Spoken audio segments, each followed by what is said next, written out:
All right, so welcome back. We're here for week 5. Today is the week of the Maccabees, and you have no idea how excited I am. It's really probably very sad, but I'm very excited. Okay, so we're going to start this week by talking about our first question. We do have 3 questions to get through today. So the first one is, what happened to Alexander the Great's family? Because I did talk about that we were initially going to try to keep the whole empire together. And there were going to be various rulers who could rule different parts of it. But when Alexander's son got old enough, he was going to be able to take the kingdom back. We all agreed this wasn't going to happen, and it didn't. So just in case you were curious what happens. The interesting thing to know about this is that Alexander was not the oldest child in his family. He actually has an older half-brother who should have been the person who rightfully inherited Philip's throne. But because his brother was born with an intellectual disability, he was never actually considered to be part of the line of succession. So it automatically skipped him.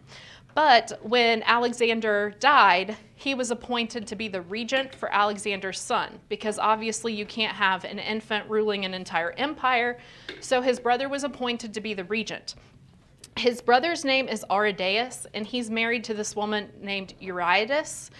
And as we know, the Didache is still going to be the military rulers. They're going to be the ones who are in charge of the separate kingdoms that they broke it up to. But this is so that there's still that head of the empire. That's why they put him in charge. But eventually he is going to get executed, and his wife is forced to commit suicide. And if you're wondering how you force someone to commit suicide, I wondered that too. And essentially what you do is you lock them in a room with a sword, a rope, and a cup of poison. And you tell them that they get to choose how they kill themselves. And so she holds out for a very long time, but eventually she does give in, and she ends up hanging herself. And then Alexander's son, who's Alexander the Fourth, when he's about 13 or 14, he and his mom, Roxana, are both also executed. And so therefore, there is no actual ruler in the succession of Alexander's family any longer. So the Didache is free to do whatever they want. And whatever they want is about what's going to happen. So just to summarize where we left off last week we talked about the Ptolemies and the Seleucids. And again, Seleucus is so shiny, because I feel like every time I see this picture, I need to mention that to you. But they're going to be fighting over this region, which is today what's known as the Gaza Strip. You hear it about in the news frequently because people are still fighting over this region today. People will probably always fight over this region, but they're going to be fighting mainly over Jerusalem, which is Jerusalem in Latin. So one thing I did forget to mention last week, we've been talking about Greco-Buddhism and the prolificness of Buddhism as it's going to come into our Judean region. And one of the things that I forgot to mention was Seleucus, who's our shiny man. He actually marries off his oldest daughter to Chandragupta Mayura. Is that right? Kind of. Okay. I've been practicing saying it correctly. But he's in charge. He's the one who starts the Mayuran Empire in India. And that's actually when Buddhism really takes off and becomes this huge worldwide religion at that point. So that is going to be yet another connection, because when his daughter gets married, they now have ties to the entire Seleucid Empire. So this is the screen that we left off last week with. And this is where I started talking about Jason, who is the high priest, how he starts bringing in Hellenism directly into Jerusalem. And when that happens, that's when we see that the temple worship is going to go down. The time in synagogues goes down, because all of the time of the Jewish men is going to be spent in the gymnasiums, and that's when they're really going to start getting their learning there, and they're going to really start embracing all of these Greek traditions, these Greek ideas. And this is where we see the big break between the Hellenistic Jews and the Hasidic Jews. And I want to make this very clear. The Hasidic Jews during the Second Temple period are not the same thing as the Hasidic Jews today. It is the same word. That word just means piety. So if you were thinking in your mind about Hasidic Jews that have the curls and all of that, that is not these people. So I want to make that clear. But we are going to refer to them as Hellenistic and Hasidic Jews because this is going to be the Greek Jews and our pious Jews. This is also where we're going to get the split between the Pharisees and the Sadducees. The Sadducees are our Hellenistic Jews. The Pharisees are our Hasidic Jews. So just to summarize the differences between the Pharisees and the Sadducees, the Sadducees are going to be all about Hellenization. Everything that they can do to take a step towards Hellenization, the Sadducees are going to do. The Pharisees are going to remain true to the law. So essentially, if we went back to our Old Testament, the Pharisees are going to be the people that we would be cheering for, because the Pharisees are the ones who are really trying to keep the law. However, having said that, the Pharisees start incorporating all of those oral traditions into the mix. And when they do that, they accept all those oral traditions to be part of Scripture. Like, this is what we need to do.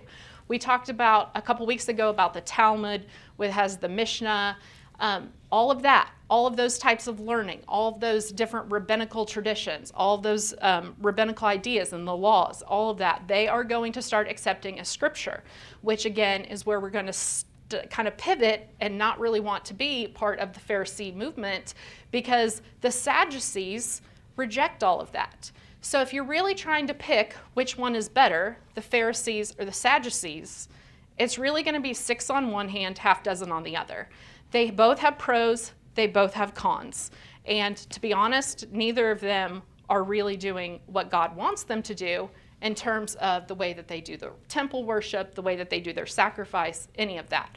So we do see some huge shifts in our Judaism during this time. Some of the other stuff that's listed here we'll talk about later when we actually start talking about the Roman time, because during the Roman time is when we're going to see the afterlife, the resurrection. When Jesus comes in, that's when it's going to become a really big deal in between these groups. But the bottom one I just want to touch on, the Sadducees are the people who are going to control the temple. They are elite Jews. They have the high priesthood. They have the Sanhedrin, most of the Sanhedrin.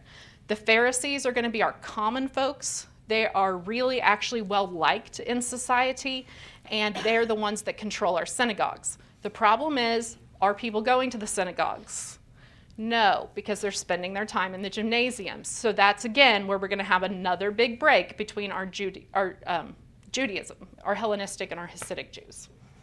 Okay, do we have questions up to this point? Yes. Okay. What are some of the oral traditions you're talking about? Some of the oral traditions we're going to get into here in a little bit, like about the Talmud, different things about Hanukkah, or we'll talk about specifically today. Different traditions in terms of like ritualistic sacrifice, when you can do that. One of the big things is like when you can light your candles, to be honest, because you can't work on the Sabbath. So do you light your candles before the Sabbath, or are you allowed to do that? So I mean, it's just very, very minute differences that people are really going to start debating. Where is the gymnasium? I missed that. The gymnasium's in Jerusalem at this point. Jason has built one in Jerusalem. It's not attached to the synagogue? It is not. No. The synagogues, because there are numerous synagogues in Jerusalem. If it's attached to one, I did not read that anywhere. Now, I don't obviously know everything, so it could be, but it was not that I read. But it's not just one gymnasium. I mean, there's gymnasiums, different places, because that's where Correct. the non-Jews got their... Correct. Yes, there are gymnasiums everywhere, but the big thing is that now there's one in Jerusalem. Beforehand, it was that, other areas of our Seleucid Empire is where the Jews were at, like the Jews in Babylon, the Jews in Alexandria. There are gymnasiums there. But now we have one directly in Jerusalem, which is directly where the heart of our Judaism is. And that's kind of the public education. Yes, exactly. Absolutely. That's where people are going to get their learning. They sit at the feet of the sages. They sit at the feet of the scribes. That's where they're getting their learning. And all of their learning is based on Greek ideas. Were the gymnasiums for men only? Gymnasiums were for men only, and you had to be naked in order to go in. And that, Curtis was talking about today, about the big deal of circumcision. And, is circumcision an outward thing? That really kind of ties in directly with what he was talking about. It's an idea of the heart, because these men are essentially giving up their heart of their Judaic faith, because they're wanting to hide their circumcision when that happens. other questions before we talk about the Maccabees? Okay, so now we're going to talk about the Maccabean Revolt, because everything that has been happening up to this point is getting a little bit worse for the Jews. We talked about how things were getting better. It's hit the peak, and now it's going to start getting bad again.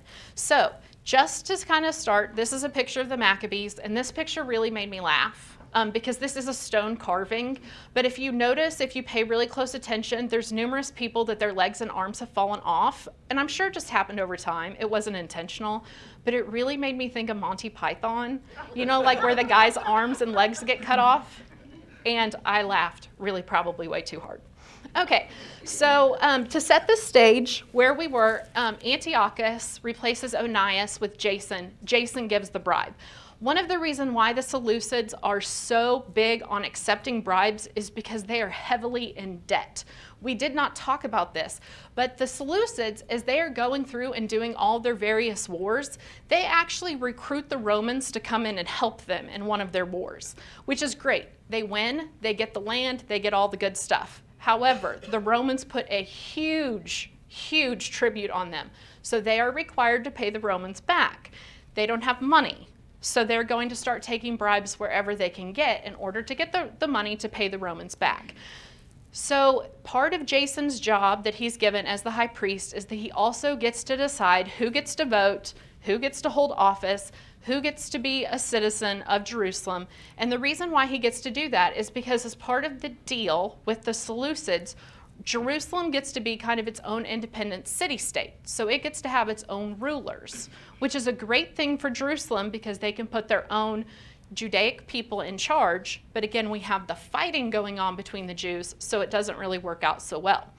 But then we're going to have this other guy named Menelaus. He's going to come along. He's going to offer an even bigger bribe to become the high priest. So he gets to become the high priest. Their traditional thought is that Menelaus actually went in and stole from the temple treasury to get the money so that he could become the high priest. Now, there isn't really any evidence to support that, but this is a traditional thought, because one of the things that you really need to remember about Menelaus is not a Levite. Menelaus is a Benjaminite. So we have Jason, who we know should not be the high priest, but the good thing about Jason is that at least he's related to Onias, and he's a Zadokite. So he's from the tribe of Levi, so he can actually be a priest. Then we have Menelaus come along. He's not even from the right tribe, so he shouldn't be the high priest at all. So now things are going to get even a little bit worse, because now we have a person who's in charge who shouldn't even be a priest because he's not even from a priestly family.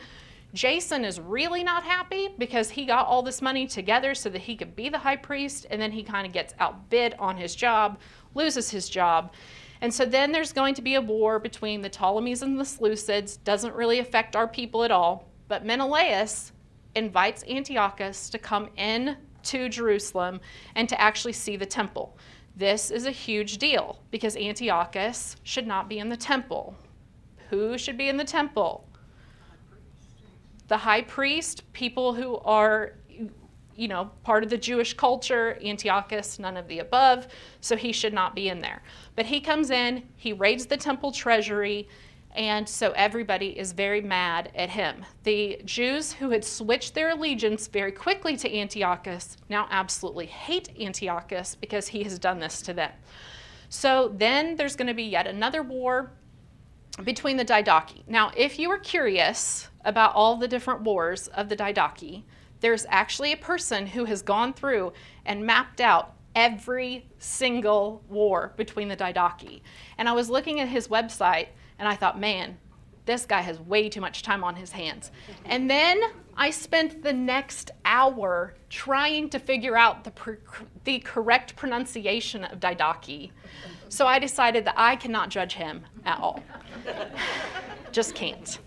So again, then we're going to have Jason. Jason's going to stage a coup because they say that Antiochus is dead. Antiochus is not dead. And so Antiochus is going to fight back. So again, this is just a lot of back and forth. But Antiochus, not dead. Antiochus is going to start taking revenge against the Jews because they're trying to stage a coup against him. So When that happens, there's going to be a war that's going to last exactly 1 year. The war is going to kill thousands of Jews. Thousands of Jews are taken into captivity, they're sold into slavery, and they are moved outside of Jerusalem. The city gets attacked, they remove all of the Jewish leaders from their positions, and they start putting in people who are not Jewish to actually go through and lead the city of Jerusalem. Then we're going to have all those other acts of war. They're going to take the land, they're going to take the houses, they're going to take all of that. But the biggest thing that they're going to do is they're going to start taking away the Jewish freedom little by little. Of course, it's going to go pretty quickly because this only lasts a year.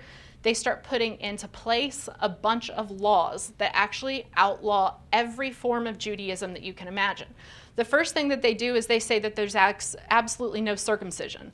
So circumcision is stopped across the board. If a woman is found that she has circumcised her child, it's actually written in 1 Maccabees that the woman is immediately put to death, and then as a further insult, they hang the infant around her neck until the infant is dead. And they publicly display them as a way to kind of scare people into not doing this again in the future. But this is horrible. When we have talked about how we are much more sophisticated in the way that we kill people now, this is very barbaric, and we're going to get even more barbaric as we go along. Did somebody say something? Sorry. Okay. I just said, oh. Yes, I know. It's great. Okay, so then they're going to outlaw all the Jewish festivals, all the Jewish worship, and then to really further add the most insult, they are going to make it mandatory to eat pork. Most people in this room probably would not find that that would be a huge insult. Most of us would be like, ooh, bacon. But no, this is not at all. They're also going to outlaw different forms of the dietary law as well. Everything that they can do to add the insult to the Jews, they are going to do. The book of 2 Maccabees actually goes through and it talks about families who voluntarily, they're forced to do these things, and then they would rather die than do these things because they are such a huge, huge insult to their faith. And it will actually go through and talk to you about all the different ways that these people were tortured in order to get out of it. We're not going to talk about that. Just know that that's in 2 Maccabees if you want to read it. But then the biggest insult is going to come of all. They are actually going to go in and they're going to offer a sacrifice on the altar in the temple, and they're going to make that sacrifice a swine sacrifice. It's actually a sacrifice that's offered to Zeus, and so we have the temple is completely desecrated at this point. It is no longer considered to be a holy place because they have completely profaned the altar. They have completely done everything that they should not be doing because instead of it being a temple to Yahweh, it's now become a place of sacrifice to Zeus. And so then things are going to get interesting because we have our Hellenistic Jews who are thinking maybe this is okay, and our Hasidic Jews who are like, there is no way on earth that this is okay. And then we're going to have our war. The Maccabees are going to fight back. And this is where things are really going to get interesting. By the way, I've never read this book. It's a kid's book about the story of Hanukkah, but I love the picture. So, all right. So, are there questions before we get into who the Maccabees actually are? I know that I just summarized that war very quickly, but really, it was actually a pretty good summary. It's just lots of fighting. We probably missed one of the sessions, but Antioch's, how do you pronounce it? Antiochus. Is he a Roman? No, he is a Seleucid. So he's part of the Greek Empire. Oh, Greek. Yes, Okay. yes. We're still in our Greek Empire at this time. The Romans haven't come in. The Romans are there. The Romans are gaining speed, and the Romans are going to come in pretty quickly. And that's why they're being hired out, kind of at this point, Rome is being hired out as mercenary soldiers. But yes. The Maccabees are part of the Hasidic. Yes, movement. they are. Do they become the Zealots? Yes and no. It kind of splits. It's going to split off there. Yeah. But they would be more zealots than they would be Pharisees. Absolutely. Yeah. That was one of the questions that my brother called me and asked me last week. Is like, when are you going to get into all the different types of Judaism? And I was like, Scott, week 6. Got to hang on. Okay. All right, so who are the Maccabees? The Maccabees are going to be a priestly family, and they're going to be from a city called Modin. And Modin is just a little bit outside of Jerusalem. It's just a little to the north. They're led by this man named Mattathias. And Mattathias' great-grandfather is named Hasmoneans, and so the family is going to be called the Hasmoneans. Now you can say it Hasmonean or Hasmonean, however you want to say it, because I have looked it up. Either form of that word is correct. So we're going to call them the Hasmoneans. They are actually going to be a very devout, a very priestly family. Like Melody pointed out, they would be more Hasidic in their beliefs because they absolutely follow the law. The Jews are forced to offer sacrifices to other gods, like I had mentioned, and when that happens, Mattathias refuses. He's the priest who's supposed to be offering the sacrifice. He refuses. So a Hellenistic Jew steps forward to offer the sacrifice for him. Mattathias gets mad. He murders him. And then he takes his 5 sons and they flee to the mountains. They're actually going to be living in caves outside of Modin. And then not that long after they get to the caves, Mattathias is going to die. And he is going to leave his son Judah in control of the family. The thing to know about Judah is that Judah is not the oldest son. And traditionally in our Judaic thought, that family blessing goes to our oldest son. We have numerous stories in the Old Testament that talk about this. But he is the 3rd son. But I think that Mattathias knows his kids well enough to know that apparently Judah is going to be the most scrappy, and Judah is going to be the one who can really throw down with the best of them. And that is absolutely what's going to happen. Judah, he's known as Judah Maccabee or Judas Maccabeus, depending upon which version of the story you want to read. The name Maccabee is not a family name, so you need to remember that. There is traditionally no family known as the Maccabees. They are the Hasmoneans, but the name Maccabee, our Jewish tradition holds that it is actually the first letter of the Hebrew song that the people sang when they crossed the Red Sea, which I did put it up here. I'm not going to try to pronounce it because I'm really not good at Hebrew, but essentially it just translates to "Who is like you among you, O Lord?" Let me just say that again. "Who is like you among the mighty, O God?" That's how it translates. And so, but it is the first letter of the different Hebrew words. And remember, when we have our Hebrew, they don't have vowels, so then we add our vowels in, and that's how we get Maccabees. The other more popular thought is that the Aramaic word for hammer, which Aramaic is the spoken language at the time, that word is also very similar to Maccabee. So regardless of how you want to look at it, if you want to hold our more traditional, more religious belief, which is what the Jews do, or, our more popular, let's throw down with the hammer belief, regardless, that's where we get the word Maccabees.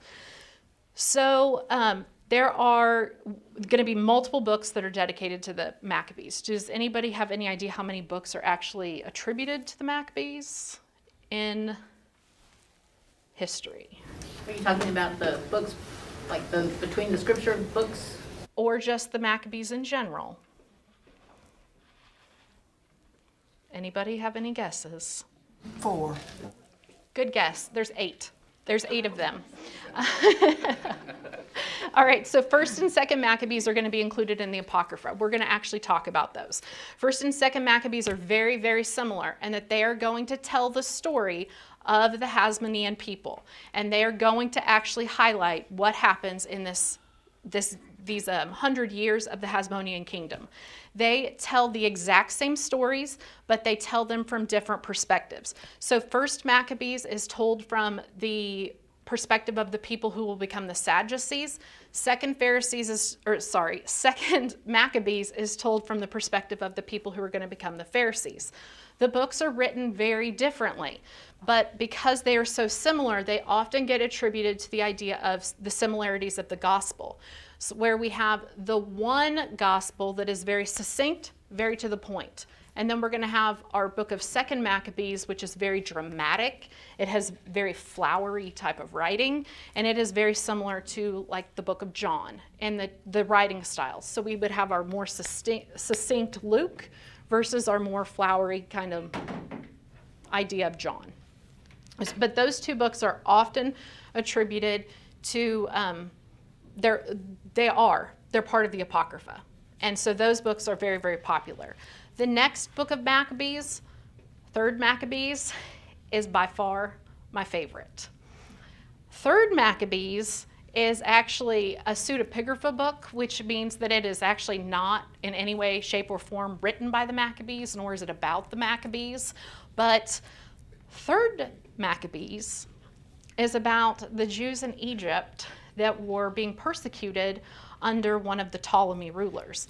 This is hard to actually go back and find evidence for. There is some popular belief and some minor evidence that the Jews actually were persecuted in this time because the Jews were going with Cleopatra II, who was not our Cleopatra we're going to talk about. That's Cleopatra III or IV, I can't remember. But Cleopatra II, she was another one that was married to her brother, and people liked her better than they liked him. So he persecuted some of the Jews and actually had them murdered. Now, we do know this from history that they were actually crushed by elephants. Now, that is why the book of 3rd Maccabees is such an amazing book, because Ptolemy is essentially going to decide that he wants to kill all of the Jews. So he rounds them all up, and he decides that he's going to put them in the Hippodrome, which is kind of just a big, like, open area. Think of like Century 2 type thing. So we're going to have all the Jews there. He wants to kill them all. Now, one of the most popular ways to kill people at the time, and one of the most horrible ways to kill people at the time, was actually to crush them with elephants. But in order to get them, the elephants are trained to be murderers, but you can't just like tell an elephant to kill someone. You have to get them angry. So to get them angry, they decide to get these 500 elephants drunk. So when they get the elephants drunk, they're going to take them in because the elephants are angry, and they are essentially going to kill all of the Jews. Well, it doesn't work. And then so they try again, and this time Ptolemy's going to oversleep, and then that's not going to work. And then eventually there's going to be some angels that just stand in front of the elephants and say, no, you can't kill them. So the Jews are saved. My favorite story has nothing to do with the Maccabees. But this is another example of why I am the perfect timing right now. Because if I would have been in on the groups of people that voted on the Bible, I would have voted for this one just because drunken elephants. Why do we not have more drunken elephants in the church today? Okay, so anyway, this book actually, though, keep in mind, this book was initially considered to be part of the canon, but it gets removed pretty quickly. And I think after I told you the story, you can imagine why it gets voted out pretty quickly. Essentially, I think it gets voted in, and the Pope immediately rejects it. But still, drunken elephants, folks, we really missed out. Books 4 through 8 of the Maccabees have absolutely nothing to do with the Maccabees either, and they are actually all written after the fall of the Second Temple. So why they're even attributed to the Maccabees, nobody's really sure. We're not even going to talk about them, but just know that they're out there if you ever want to know. Okay, so the Maccabean Revolt starts in 167 BC. They're actually going to take back the temple, and they're going to reconsecrate it, rededicated it in 164. And this is where we get the festival of Hanukkah. Remember, we talked about our original dedication of the temple that takes place in Ezra and Nehemiah, not the dedication where Hanukkah comes from. It is the rededication of the temple where the story of Hanukkah comes from. Okay, so what are some popular things that we know about Hanukkah? The oil doesn't run out. The oil doesn't run out. How long does it last? 8 days. What else? It's okay if you don't know anything about Hanukkah, but does anybody know anything else that they want to throw out there? They buy gifts for one another each They do buy day. gifts. Every day. Yep. I know the Adam Sandler. Dreidels. The Adam Sandler song. Okay, so I'm really glad you mentioned that because it's going to come up in just a second. Okay, so because I decided I wanted to know what people thought about Hanukkah, I decided to randomly text some of my friends and ask them, without looking, tell me something that you know about Hanukkah. Does anybody want to guess what the biggest response was? Nothing. No, the biggest response was, "You are so weird." But the second most popular answer was the Festival of Lights. So these are the answers that I got from my friends. Now, if you're thinking, Amy didn't text me, and she's my friend, that's because I did not text anybody that I knew was going to be here, just in case. But Adam Sandler has a song about it. Absolutely one of the answers. And yes, that was my favorite. But the Festival of Lights was the most popular answer. And that is because not only is it the first line of the Adam Sandler song, but it is just one of the most popular ideas out there. We know that it has something to do with lights. We don't really know what it has to do with lights, but it has something to do with them. And because the oil lasts for the 8 days. The oil actually has to last for 8 nights because, again, that's how we judge our days in Judaism, so it actually has to last for 8 nights. And one of my friends who told me very specifically, I know absolutely nothing about Hanukkah except there's something about oil for 8 nights. And I was like, you are the only person who said 8 nights, and I really appreciate that. So Hanukkah does have 20 different spellings, and I only noted that because I did get one of the responses was there are various ways to spell it, and there are over 20 different ways to spell it. The last 2 are ones that I added simply because I wanted to make sure that we hit on those. So I want to go back to this slide real quick because before we get too far away from it. This center candle right here is called the Shamash, and that is the servant candle. So that's actually the one that you light first because that is going to be the candle that lights everybody else's. Now, when we have our candles being put in our menorah, we're going to place our candles from right to left because in Hebrew writing, you write from right to left. So you follow that. You light them from left to right. And the reason you light them backwards is because you are going to light the most recent candle first. When you light your menorah has to stay lit for at least 30 minutes. And then you can extinguish it, but it has to stay lit for at least 30 minutes. There are some people, and again, if we were to go through all the different types of Judaism today, there are some people who believe that you have to every night let your candle burn all the way down. But again, most popular belief is that you don't do that. Again, fire hazard. So menorahs were initially put outside, then they got moved into the house because people were being persecuted for having their menorahs outside, so they moved them inside. And they really weren't candles at that, Right. They weren't wax candles, absolutely, yes, because that's where we're going to get into our oil. Yeah. But again, since we do candles now, I wanted to just explain that before we move too far away from this picture. Okay, so blue is the color of Israel, so that is why blue it's kind of like a color of purity, royalty. So I've seen each one of those be a different color. yes, they don't all have to be blue. No, this was just the picture that I chose. A lot of them are white, and this is actually a very simple menorah. The menorah is based upon the candelabra that were in the original temple, Solomon's temple. If you were to look at those, which I do have a picture for next week, those only have 6. They have 6 arms rather than the 8 that we have here. So there's 7 total because you're going to be your Shamash candle is going to be there regardless. You always have a Shamash candle, but then the temple ones only have 3 on each side. But then they added 1 on each side because of the miracle of the oil that lasts 8 days. Okay, we have 4 minutes. Okay, so I want to hurry and go through and talk about what the different books of Maccabees actually say about Hanukkah. Oh, I did forget one thing though. One thing that not one of my friends mentioned that I did want to make sure to point out to you is this one. Jesus celebrates Hanukkah. Jesus celebrates Hanukkah in the book of John. And so a lot of times when we talk about there are no scriptural references to the festival of Hanukkah, not true, because Jesus definitely celebrates Hanukkah in the book of John, verses 22 and 23. Who lights them? I think I know who lights a candle, but I don't want to say it. So who does light the menorah? Is it the matriarch of the family? Anybody can light the menorah. And in fact, it's one of those popular things where it's like, you might start with the youngest and then work your way to the oldest. It's like a little kind of like we have Advent calendars where every day, like maybe a different person in the family opens an Advent calendar. Anybody can light the menorah. Okay, so I think Curtis is actually probably going to ring the bell. So I wanted to go ahead, we'll stop here then, rather than go into the differences of all the differences in the books of Maccabees about them. But okay, so today we were supposed to read from the book of Maccabees. There are many things that I want to do being here in the Church of Christ.